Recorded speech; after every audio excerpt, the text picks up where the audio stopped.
Hi everyone, welcome back to my channel. Sorry it's been so long since I've uploaded a video. My daughter is now almost 2 months old. She's actually 6 weeks as of this past Wednesday. So things have been really hectic and busy, so I apologize for not giving an update. But I will go ahead and tell you my labor and delivery story.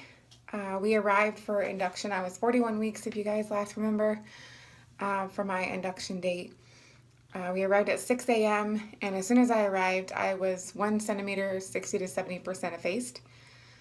They attempted my IV 3 times. The first one they tried to do on top of my wrist or on top of my hand. The other one they tried to do in my wrist, and it ended up going into my right arm, about right here. So yeah, third time was a charm. So the third nurse finally got it right. They started Pitocin at 7:35 a.m.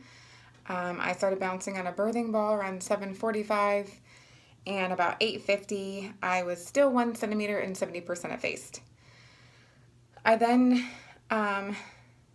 moved on to 4 to 4.5 centimeters and 80% effaced, and they broke my water. And within my water, there was meconium. I then had asked for pain meds. So I would say from 8:50 till about, noon was when I went from 1 centimeter to 4 to 4.5 centimeters. I don't remember the exact time because by the time 8:50 rolled around, I was in heavy labor. So I progressed pretty fast. But like I said, I had meconium in the water. And at this time I asked for pain medication, and they were going to offer me Nubain, but they instead ended up checking me right then and there and wanted to see how far dilated I was.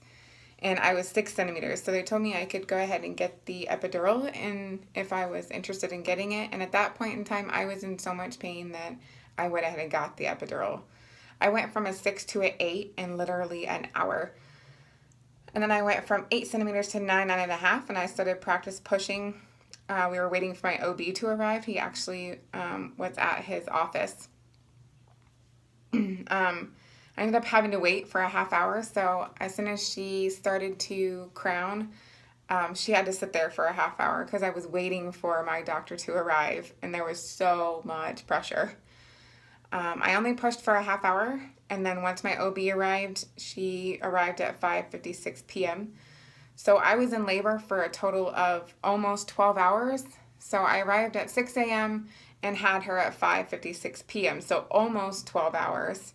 Her name is Tamsyn Mabry, Tamsyn. Her middle name is Mabry, Mabry. She was 7 pounds 9 ounces and 20.5 inches long. Her head circumference was 12.5 inches. Excuse me.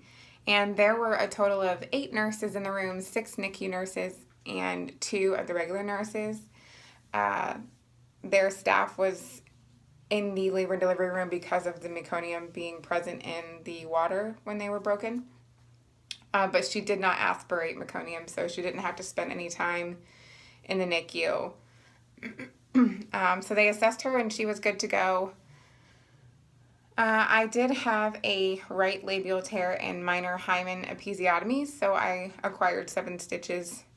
I was taking Motrin for every 6 hours or every 8 hours. If I did every 6 hours, it was 600 milligrams. If I chose to do every 8 hours, it was 800 milligrams.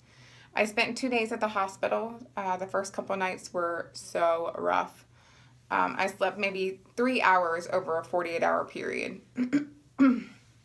Once I was home, we got on a schedule, and she feeds about every 2 to 4 hours. She was napping most of the time, and she only woke up twice at night around 2 a.m. and 4:30 a.m. and she was taking a longer nap during the day. I am exclusively breastfeeding and pumping. I'm more so, at the time I was mostly breastfeeding. I wasn't pumping as much, but I was pumping just enough so I could get a supply going. Because I knew that I wanted to start looking for work and I wanted to have sufficient amount of breast milk stored up for when I returned so I wouldn't have to worry about her going in between feedings or having to be supplemented. So I was breastfeeding 2 ounces and pumping if she's napping and during the feeding time.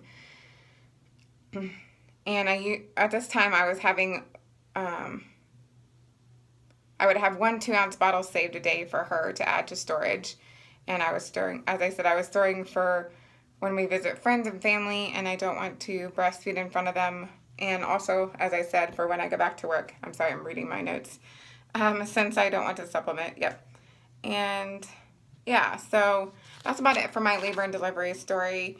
I can go ahead and show you what my belly looks like now. I'm 6 weeks postpartum, and I actually had my postpartum visit. I can go ahead and update you that information now. So I was due for a PAP, and I had to have my cervix checked and everything to make sure everything was healing correctly and all my stitches are gone and I'm able to resume normal activity. I will tell you that for the first 2 weeks I was not able to drive and I wasn't able to lift anything heavier than Tamsin. So that proved to be a little irritating at times because I wasn't able to lift my laundry and, you know, carry it up and down the stairs and, you know, do anything that I'm used to doing on my own. Excuse me. It's allergy season here in Ohio, so, well, I mean, it's summer, but our pollen and everything is up really high, so, yeah, allergies, yay. Anyways, so, yeah, as I said, I'll go ahead and show you my belly. As you guys know, I was weighing 152 during pregnancy, and pre-pregnancy I was 117. Now, I was just weighed yesterday at my postpartum visit, and I'm down to 125. So I've lost most of my weight, you know, except for 9 pounds. The 9 pounds, I'm probably not going to do too much exercise to get off because I don't want it to interfere with my breast milk supply. But I'm, you know, wanting to try and breastfeed and pump for at least the first year of her life. But we will see how that goes. But I'll go ahead and show you my belly. So I'll go ahead and lift up. So this is my belly. I ended up not getting any stretch marks. So I have a little bit of a gut. Sorry about this. We're fixing the drywall in our bathroom. One of our towel racks came off, so that's been like a while coming. But yeah, so that is my belly. And I still have the Leinenecker, or however you say it. I don't know how the proper term or the proper terminology. But yeah, so that's that. That concludes my labor and delivery story. I will upload this video and then I'll try to come on and do, let's see, I'll probably just do a 1-month update and then I'll just do, I'll try and do weekly updates, but I'll probably just end up doing monthly updates just so you guys can really see the different changes and not be overloaded with a bunch of nonsense. And I mean, they change in the beginning, the first, you know, few weeks, but for the most part, it's, I mean, I don't really think she's changed that much other than her weight. So I'll go ahead and upload that video next so you guys can see how she's progressed within her first month of life.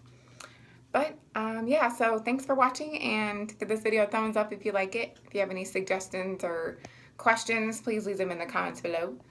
Otherwise, yeah, good luck with everything if you're trying to conceive and if you're on this journey. I'm excited to be on it with you guys, and thanks for watching. Bye.